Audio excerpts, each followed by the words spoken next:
Steel का बादशाह।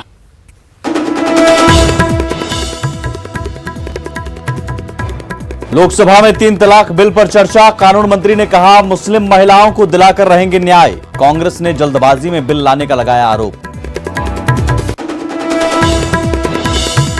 बिहार के 12 जिलों में बाढ़ से आफत रिटर्न। मिथिलांचल सीमांचल में कई नदियां खतरे के पार, कई गांव बने टापू।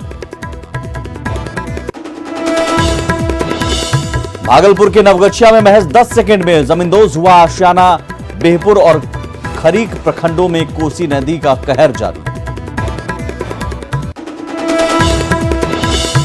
झरिया में विस्थापितों के पुनर्वास कार्य की धीमी रफ्तार पर सुप्रीम कोर्ट की नजर। लोगों ने जेआरडीए और बीसीसीएल पर लगाया वादा खिलाफी का आरोप। झारखंड विधानसभा के मानसून सत्र का चौथा दिन भी हंगामेदार। स्थानीय नीति में संशोधन की मांग पर अड़ा जेएमएम। कांग्रेस ने सुखाड़ और किसानों के मुद्दे पर सरकार को घेरा। और आर्मी ट्रेनिंग के लिए धोनी को मिली 15 दिनों की इजाजत। 31 जुलाई से 15 अगस्त तक करेंगे गार्ड और पेट्रोलिंग की ड्यूटी, नहीं होंगे ऑपरेशन का हिस्सा।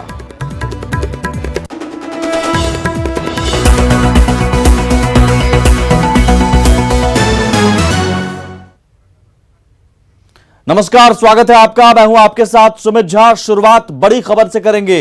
औरंगाबाद से खबर है, पुलिस और नक्सलियों के बीच मुठभेड़ हुई है। सीआरपीएफ, एसटीएफ और कोबरा की टीम से नक्सलियों की मुठभेड़ हुई है। करीब 500 राउंड फायरिंग की सूचना आ रही है। नक्सलियों के 4 शव भी बरामद होने की खबर है। कई हथियार भी बरामद हुए हैं। देव के सतनदिया के पास की यह घटना है।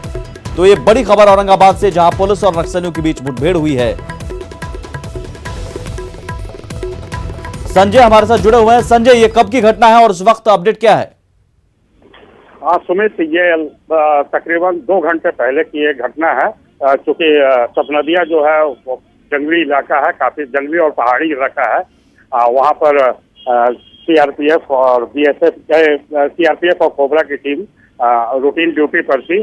सर्च ऑपरेशन जो रेगुलर उनका चलता है उस पर थी। इसी बीच नक्सलियों की एक टीम से उन लोगों की मुठभेड़ हो गई, जिसमें 3 नक्सलियों के मारे जाने की पुष्टि हुई है और 7 हथियार बरामद हुए हैं सुमित। और जिसमें एक AK-47 है, 3 इंसास राइफल है, 1 कार्बाइन है और एक 303 राइफल है। इसके अलावा 300 नक्सलियों के बरामद होने की पुष्टि हुई है। जी सुमित, क्या वहां पर और भी नक्सली के मौजूदगी के संकेत मिले हैं?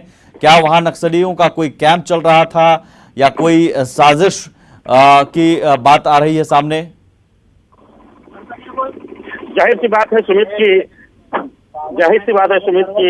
नक्सली जिससे जो पांव उखड़ गए हैं इस इलाके से, वो अपना पांव एक बार फिर जमाना चाह रहे हैं। और इसी फिराक में नक्सलियों की अभिजीत ग्रुप का ये दस्ता था, जिसके साथ ये सुरक्षा बलों की मुठभेड़ हुई है। कितनी संख्या में वहां करीब नक्सली हो सकते हैं? इस बात का अभी खुलासा नहीं हो सका है, क्योंकि जो इस मुठभेड़ में जो टीम लगी हुई थी और जो लीड कर रहे थे अधिकारी, वो अभी तक जंगली इलाके से वापस नीचे नहीं उतरे हैं, पहाड़ से नीचे नहीं उतरे हैं। उनके आने के बाद ही इस बात का बहुत शुक्रिया संजय इस जानकारी के लिए। तो ये बड़ी खबर, औरंगाबाद में नक्सलियों और पुलिस के बीच मुठभेड़ हुई है। सीआरपीएफ, एसटीएफ और कोबरा बटालियन के जवान वहां पर गश्ती कर रहे थे, रूटीन वहां पर सर्च अभियान चला रहे थे और उसी दौरान नक्सलियों के साथ मुठभेड़ हुई और 3 जो नक्सलियों के शव बरामद किए गए हैं। साथ ही एक AK-47, 1 इंसास राइफल समेत कई हथियार और नक्सली पर्चा बरामद किया गया है। एक और बड़ी खबर देवघर से है। प्रदीप यादव जेल भेजे गए हैं। जी हां, प्रदीप यादव विधायक जेवीएम के जेल भेजे गए हैं। देवघर कोर्ट में प्रदीप यादव ने इससे पहले सरेंडर किया था और कोर्ट में प्रदीप यादव ने बेल की मांग की थी, जमानत की मांग की थी, लेकिन रिजेक्ट कर दिया गया है, ठुकरा दी गई उनकी मांग और उन्हें न्यायिक हिरासत में जेल भेज दिया गया है प्रदीप यादव को। ये प्रदीप यादव ने कहा कि हम ऊपरी अदालत में अपील करेंगे, लेकिन फिलहाल उन्हें जेल में रहना होगा। यौन उत्पीड़न का आरोप प्रदीप यादव पर लगा है। जेवीएम की ही महिला नेता ने मामला दर्ज कराया था लोकसभा चुनाव के दौरान और उसके बाद वारंट भी देवघर कोर्ट ने वारंट निकाला था गिरफ्तारी के लिए जिसके बाद पुलिस लगातार दबिश दे रही थी और उसके बाद आज सरेंडर किया प्रदीप यादव ने।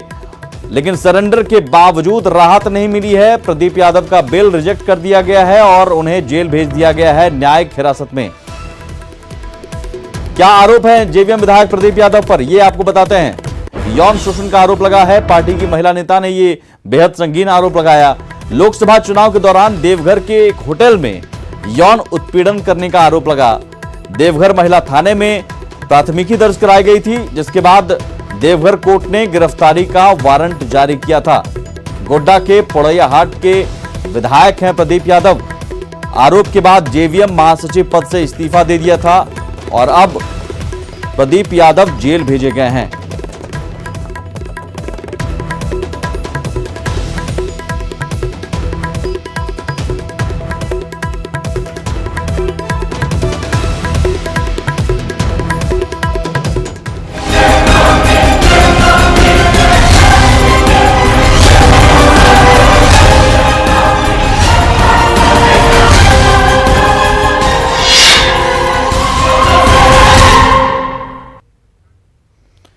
जी हां, नेपाल में लगातार हो रही बारिश के बाद 12 प्रभावित जिलों में एक बार फिर खतरा मंडराने लगा है। मोतिहारी में मूसलाधार बारिश से कई गांवों में बाढ़ की स्थिति फिर से विकराल होने लगी है। बांध में बन रहे सुराख ने ग्रामीणों को रात भर जागने के लिए मजबूर कर दिया है। हालात ये है कि पताही प्रखंड के कई गांवों में बाढ़ का खतरा मंडरा रहा है। बाढ़ के डर से लोग एक बार फिर ऊंची जगह की ओर पलायन कर रहे हैं। वहीं बेतिया के नरकटियागंज में भी दर्जनों गांव पानी से घिर गया है। मझरिया में एक घर पानी की धार में गिरा है। धीरे धीरे 3 मंजिला मकान एक तरफ झुक रहा है, जिससे मकान कभी भी गिर सकता है। हालांकि ग्रामीणों के सहयोग से मकान खाली करा लिया गया है। दरभंगा में भी बाढ़ की विभीषिका झेल रहे लोगों का जीवन मुश्किलों में गुजर रहा है। हेलीकॉप्टर के सहारे प्रभावित इलाकों में फूड पैकेट्स बांटे जा रहे हैं।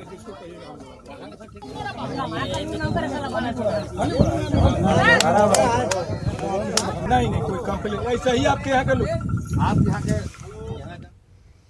भागलपुर के नवगछिया में भी कोसी नदी का कहर लगातार जारी है। बिहपुर और खरीक प्रखंड में बाढ़ के चलते लगातार जमीन का कटाव हो रहा है। ऐसी ही एक तस्वीर सामने आई है जहां महज 10 सेकंड, जी हां, तस्वीरों में आप देखिए और गिनती कीजिए, 10 सेकंड में एक घर गिर गया और तस्वीरों में देख सकते हैं कैसे पहले घर गिरता है और पास का एक विशाल पेड़ भी देखते ही देखते गिर पड़ा। इलाके में हो रहे तेजी से कटाव के चलते गरीबों का आशियाना नदी में समा रहा है। बिहपुर अनुमंडल के खरीक, सिंहकुंड, हरियो, ढोलबज्जा जैसे गांव में हालात काफी भयावह हैं। भागलपुर के सांसद अजय मंडल ने गंगा और कोसी नदी के जलस्तर में बढ़ोतरी को लेकर अधिकारियों को निर्देश दिए हैं। जैसे बाढ़ पीड़ितों का जो व्यवस्था है सरकार का, वो तो होगा ही होगा ना, उसमें कमी थोड़े होगा। जितना से अधिक होगा उतना ही व्यवस्था कराया जाएगा। हाँ, बिहार सरकार सजग है, भारत सरकार भी सजग है, दोनों सरकार सजग है। बाढ़ पीड़ितों के हर काम में सहयोग कर रहे हैं। सीतामढ़ी में बाढ़ राहत को लेकर लोगों का हंगामा जारी है। डुमरा प्रखंड के राजोपट्टी पंचायत के लोगों ने राहत की मांग को लेकर NH 77 को जाम कर दिया और आगजनी कर प्रदर्शन किया। हालांकि मौके पर प्रशासनिक अधिकारी पहुंच चुके हैं और लोगों को समझाने बुझाने की कोशिश में जुटे हैं। लोगों का आरोप है कि वे भूखे मर रहे हैं, लेकिन कोई देखने वाला नहीं है।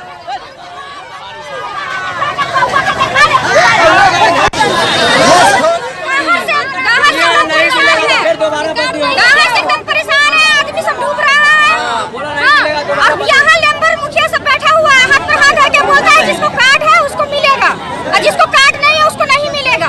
जिसको कार्ड नहीं किया है वो कहां जाएगा? कोई देखने के लिए नहीं आया, कोई मदद नहीं मिल रहा है किसी का भी। बाढ़ में इंसान के साथ जानवर भी परेशान हैं। दरभंगा जिले के माधोपुर गांव में पानी से बचने के लिए गांव की ओर आया एक सांड 2 मकानों के बीच फंस गया। सांड करीब 15 घंटे तक 2 मकानों के बीच फंसा रहा।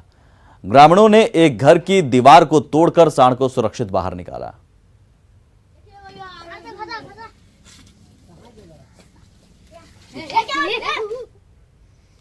शिवहर के पिपराढ़ी प्रखंड में बागमती नदी की पुरानी धार में लगातार जलस्तर बढ़ रहा है।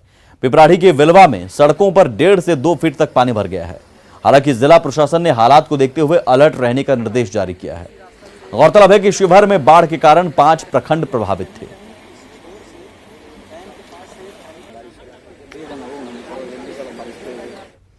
खबर मुजफ्फरपुर से है, जहां 3 दिनों से हो रही बारिश से जिले में बाढ़ का खतरा बढ़ गया है। नदी का जलस्तर बढ़ने से लखनदेई नदी का बांध फिर से बिशनपुर गांव के पास करीब 25 फीट लंबाई में टूट गया। बांध टूटने के बाद जल संसाधन विभाग बांस और बोरियों के सहारे बांध को ठीक तो किया था, लेकिन बुधवार की रात फिर टूटे तटबंध से पानी तेजी से औराई प्रखंड के उत्तरी और पूर्वी इलाके के 8